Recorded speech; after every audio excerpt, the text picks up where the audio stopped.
There's no introduction is needed Professor Ganapati Yadav, D.D. Yadav called it. And Professor D.D. Yadav is a highly accomplished Indian engineering scientist and 2016 Padma Shri awardee. There are so many awards he has it, and graduated more than 115 PhD students, and there are many awards, more than 100 awards he got it, and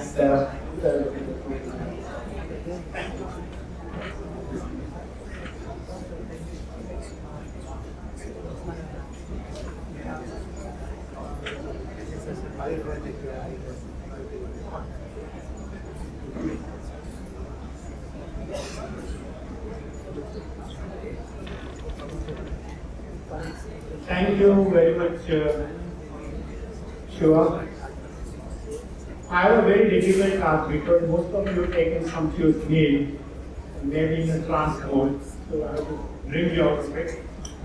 So I'm going to talk on this theme, little bit about my own work. So, but at the same time, I must congratulate Ashutosh. Look at my slides, Ashutosh. Okay? Successful innings, continue to bat for more runs in view of that. And so I was searching for Ashutosh's picture and I got this fellow. His name is Ashutosh Sharma and he's a cricketer. Okay? When I said, he's not the Ashutosh I know this Ashutosh. And maybe I know this Ashutosh. And so Professor M.M. Sharma said he should work for next 35 years. He will be this Ashutosh. So congratulations, Ashutosh.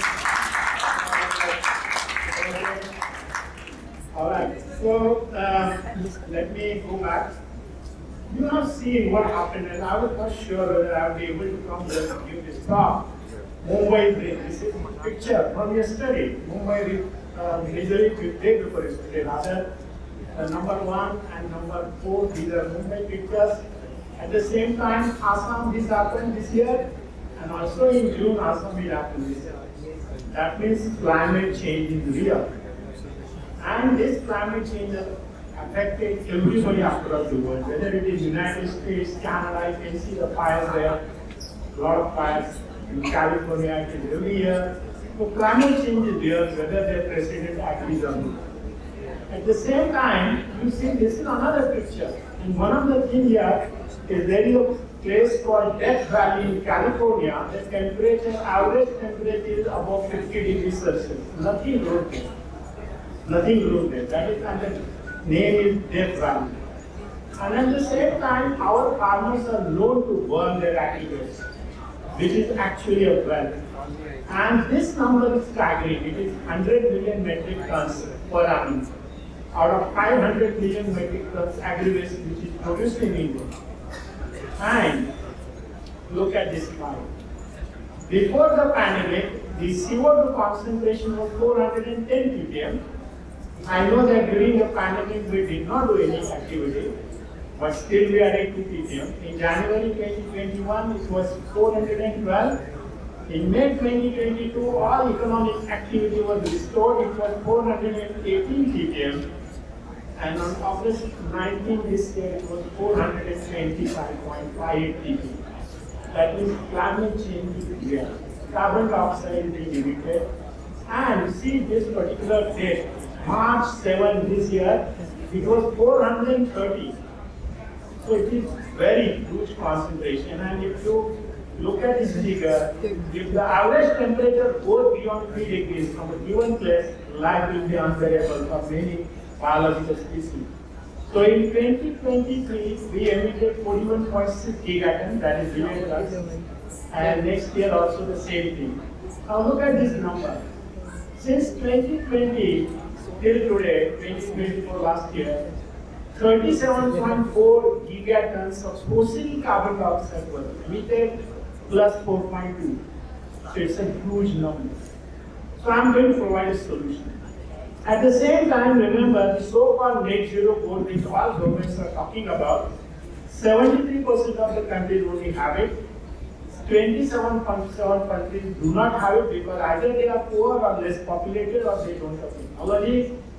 See, China has 25% of this CO2, US 10%, European Union 7%, rest of the countries 29%, and in India even that is 2.622 gigatons or billion tons of carbon dioxide, and we want to make it zero by 2070.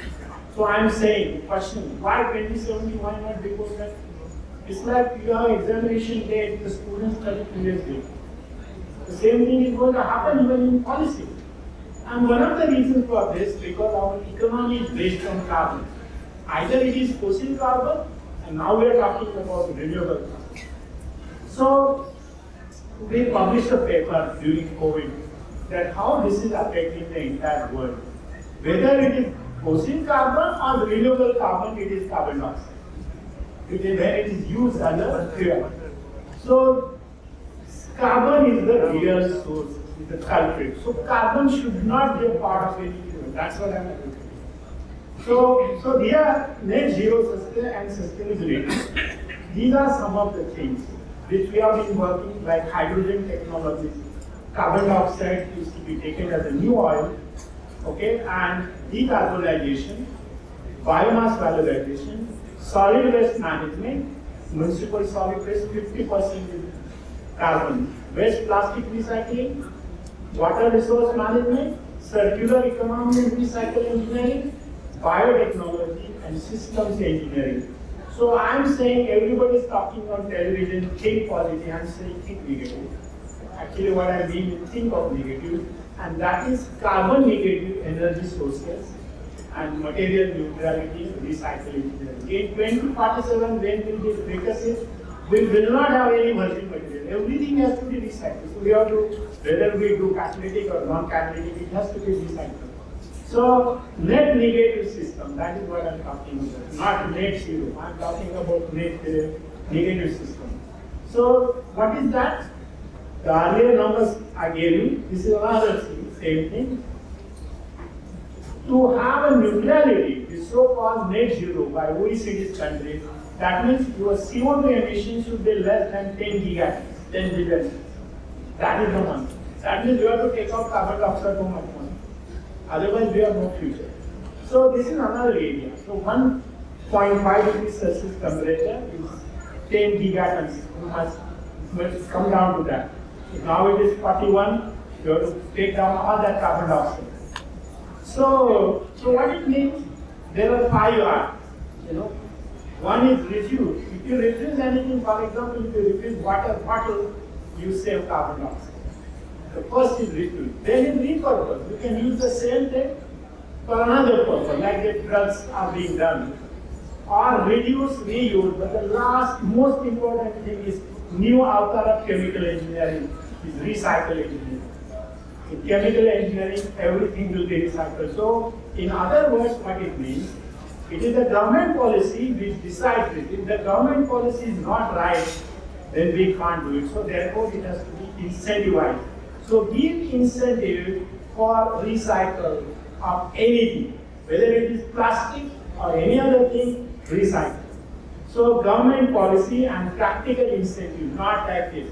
Sometimes they say, okay, 1 kilo will be 50 rupees. This is nonsense. Nobody is going to collect 1 kilo plastic bag.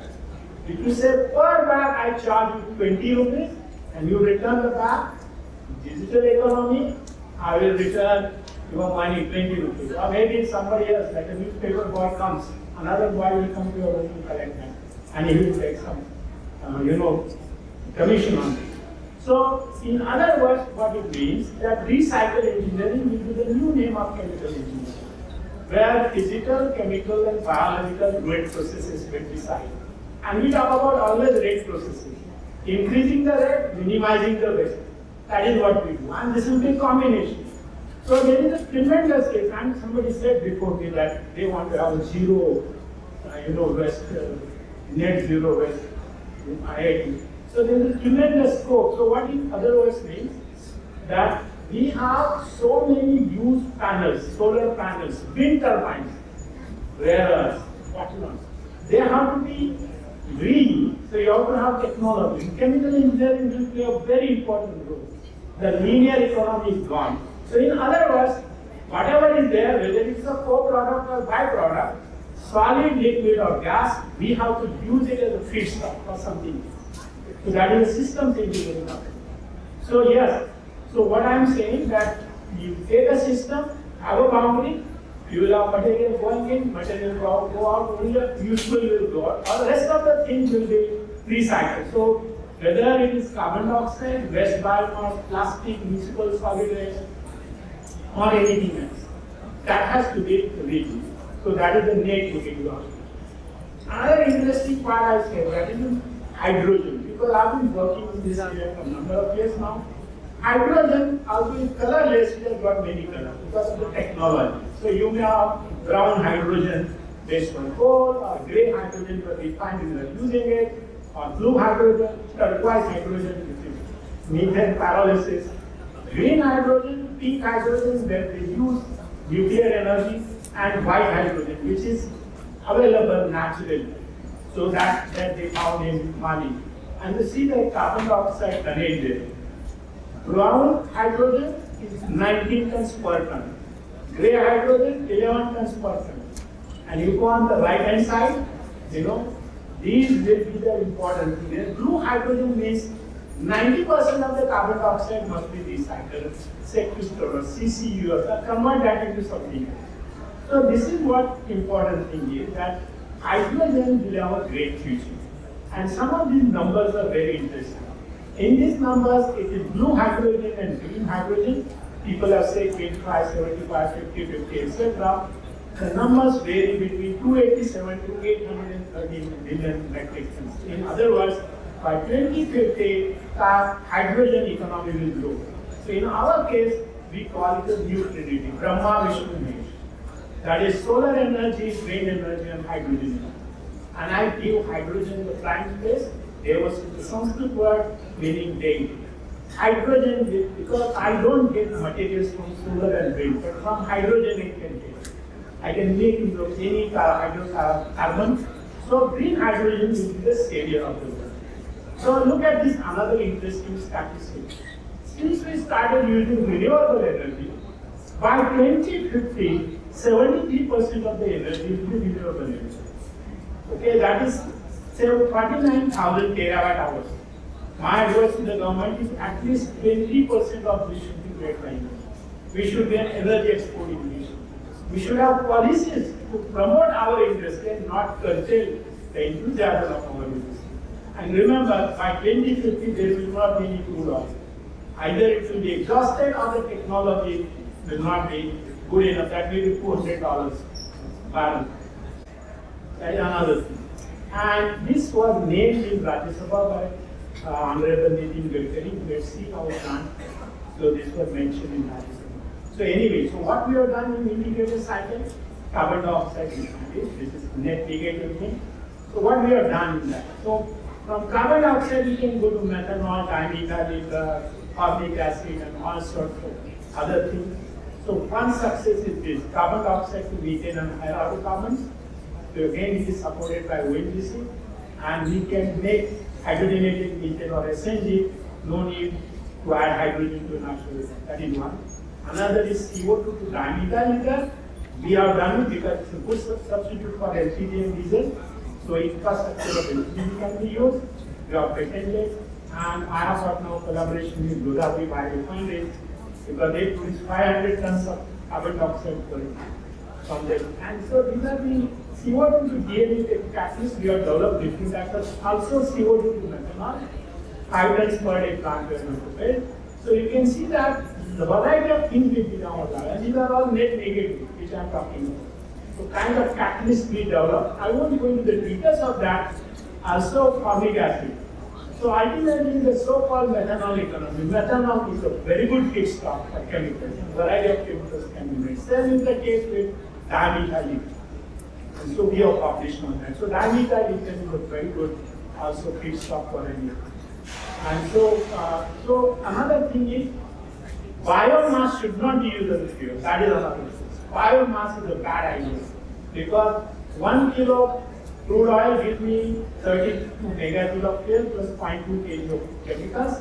However, 1 kilo of biomass gives me only 6 megajoule, we did this calculation on 0.8 kg of chemicals. So this is based on the 97.4 million barrels per day. You can see that making chemicals is a better idea than burning carbon as a fuel. So biomass, the bioethanol valorization, yes, we can convert to ethylene and 11 major chemicals and 19 specialty. So carbon should not be burned as a fuel. That is one method. Another idea, let us find. Plastic ban is a bad idea. I told you that plastic should not be banned because if one technology creates a problem, another technology should solve it. You have to incentivize people, and that is what I am talking about. So what is that incentive? That is plastic chemical recycling. So we are doing lots of work in this polyurethane and PET and all. So government policy must be such that people are encouraged to recycle, because that is what I told you. So single plastic ban is a bad idea because people, it leads to corruption and all. Wherever there is a liquor ban, more liquor is sold in that state. That is what we mean. So yes, and it will promote digital economy. So for example, we did this work, hemolysis, pyrolysis, gasification, we are still doing that. And we also developed a beautiful technique. So where PET can be converted back into sulfuric acid and everything. Same is the case we did with nylon. And hydrogenation is the best method. Hydrogenolysis is the best plastic, mixed plastic, because this is what you get. Hydrogenolysis will give you hydrocarbons, and all these technologies are known, whether it is ammonia, H2S or what. So yes, so integrated biorefinery, see how many things I can make from bio. Cellulose, hemicellulose, 14 different chemicals, they are processes which are all patented. So anyway, I will go to the end. Furan is going to be the future of physics. Remember, Furan is going to, we did a lot of work in this area. So finally, net negative goal is important, not net zero, net negative.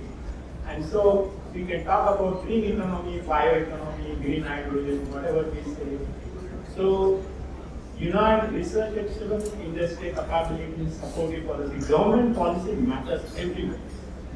Okay, so that so-called technology transfer of livelihood and article. IITs and ICT, they must have this. Because in Bharat can be a reliability in all engineering, technology and sciences collaboration, not only IT. IT is not going to solve our problems and make us critical. One on harness AI for net negative future. Green hydrogen will be our prata, savior of the globe. And live with innovation, guided by ethics and uncertainty. Thank you very much.